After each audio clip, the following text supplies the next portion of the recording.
കലങ്ങിയില്ല, നന്നായി കലക്കി ഒരു ഗ്ലാസ് കൂടി എടുക്കട്ടെ എന്ന് ചോദിച്ചാൽ CPM-ലെ അശോകന്മാർക്ക് ക്ഷീണമാകാം എന്ന പതിവ് അപ്പുകുട്ടൻ സ്റ്റൈല് തന്നെ. ചേരിതിരിഞ്ഞ് അടി തുടരുകയാണ് CPM സഖാക്കൾ. നേരിട്ടുള്ള വാക്പോര്, ചിലയിടത്തെങ്കിലും മനഃപൂർവ്വമല്ലാത്ത കയ്യാങ്കളി, സൈബർ ഇടത്തിൽ പിന്നെ പറയുകയും വേണ്ട. നന്നായി കലങ്ങി മറിഞ്ഞ് കണ്ണൂർ CPM ഈ മഴക്കാലത്ത് എങ്ങോട്ട് പോകുമോ എന്തോ. അസംതൃപ്തരെ ഉന്നമിട്ട് വിമതർ കൂടി കളം പിടിച്ചതോടെ കാര്യങ്ങൾ കൈവിട്ടു. പരാജയങ്ങളുടെ ഉത്തരവാദിത്വത്തിൽ പരസ്പരം പഴിചാരുകയാണ് നേതാക്കൾ. കണ്ണൂരിൽ ഉത്തരവാദിത്വം ജില്ലാ സെക്രട്ടറിക്കാണെന്നും സ്ഥാനത്തുനിന്ന് മാറ്റുകയാണ് പരിഹാരമെന്നുമാണ് സമൂഹ മാധ്യമങ്ങളിലെ വിമർശനം. തിരഞ്ഞെടുപ്പ് പരാജയത്തെ ചൊല്ലിയുള്ള വാദപ്രതിവാദങ്ങളിൽ കണ്ണൂരിലെ CPM കലങ്ങി മറിയുകയാണ്. അതും മുൻപെങ്ങുമില്ലാത്ത വിധമുള്ളതാണ് പാർട്ടിയുടെ അനൌദ്യോഗിക ആസ്ഥാനത്ത് നടക്കുന്ന വാദപ്രതിവാദങ്ങൾ. തളിപ്പറമ്പ്, പയ്യന്നൂർ മണ്ഡലങ്ങളിലെ തോൽവിയുമായി ബന്ധപ്പെട്ട് അതിരൂക്ഷമായ ഭാഷയിൽ നേതൃത്വത്തെ കടന്നാക്രമിക്കുകയാണ് അണികളും അനുഭാവികളും ഉൾപ്പെടെയുള്ളവർ.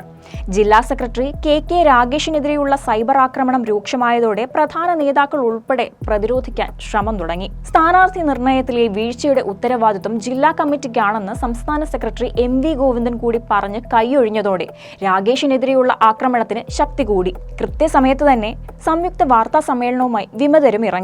UDF പിന്തുണയോടെ നിയമസഭാ തെരഞ്ഞെടുപ്പിൽ ജയിച്ച TK ഗോവിന്ദനും V കുഞ്ഞികൃഷ്ണനും CPM-ലെ കലുഷിതമായ അന്തരീക്ഷം മനസ്സിലാക്കിയാണ് യോജിച്ച നീക്കവുമായി ഇറങ്ങിയത്. പിണറായി വിജയനെ കടന്നാക്രമിച്ചാണ് ഇരുവരും ഒന്നിച്ച് രംഗത്ത് വന്നത്.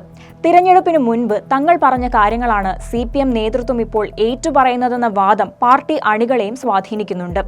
തളിപ്പറമ്പിൽ PK ശ്യാമളയെ ജില്ലാ സെക്രട്ടേറിയറ്റിൽ ഒരാൾ മാത്രമാണ് പിന്തുണച്ചതെന്നും പയ്യന്നൂരിൽ TA മധുസൂദനെ ഒന്നോ രണ്ടോ പേരൊഴികെ എല്ലാവരും എതിർത്തുവെന്നും ആ യോഗത്തിൽ അധ്യക്ഷത വഹിച്ചത് താനാണെന്നുമാണ് TK ഗോവിന്ദന്റെ വെളിപ്പെടുത്തൽ. പയ്യന്നൂരിലെയും തളിപ്പറമ്പിലെയും സ്ഥാനാർത്ഥികളെ ജില്ലാ കമ്മിറ്റിയും മണ്ഡലം കമ്മിറ്റിയും അംഗീകരിക്കാതിരുന്നിട്ടും രാഗേഷ് എന്തുകൊണ്ട് അവരുടെ പേരുകൾ തന്നെ സംസ്ഥാന നേതൃത്വത്തിന് സമർപ്പിച്ചെന്നാണ് പാർട്ടി വിട്ട മുൻ നേതാക്കളുടെയും സമൂഹ മാധ്യമങ്ങളിൽ ഒരു വിഭാഗത്തിന്റെയും ചോദ്യം. ജില്ലാ കമ്മിറ്റിക്കാണ് തോൽവിയുടെ ഉത്തരവാദിത്വമെന്ന വാദത്തെ TK ഗോവിന്ദനും V കുഞ്ഞികൃഷ്ണനും തള്ളിക്കളയുന്നതും ശ്രദ്ധേയം. പരാജയങ്ങളുടെ ഉത്തരവാദിത്വം ജില്ലാ സെക്രട്ടറിക്കാണെന്നും സ്ഥാനത്തു നിന്ന് മാറ്റുകയാണ് പരിഹാരമെന്നുമാണ് സമൂഹ മാധ്യമങ്ങളിലെ വിമർശനം. ഇത് സംഘടിത വ്യക്തിഹത്യയും സൈബർ ആക്രമണവുമാണെന്ന് ആരോപിച്ച് സംസ്ഥാന സമിതി യോഗം AN ഷംസീർ, ജില്ലാ സെക്രട്ടേറിയറ്റ് അംഗം കാരായി രാജൻ MLA, DYFI സംസ്ഥാന സെക്രട്ടറി VK സനോജ് MLA എന്നിവരാണ് പ്രധാനമായും രാഗേഷിന് പ്രതിരോധം തീർക്കാൻ ശ്രമിച്ചത്. അതായത് മൂട് താങ്ങാനിറങ്ങിയവർക്കും കിട്ടി കണക്കിന് എന്ന് സാരം. ഏതായാലും പിണറായിക്ക് മാത്രമല്ല വിശ്വസ്തനായ രാഗേഷിനും കിട്ടിയിരിക്കുകയാണ് 8ന്റെ പണി.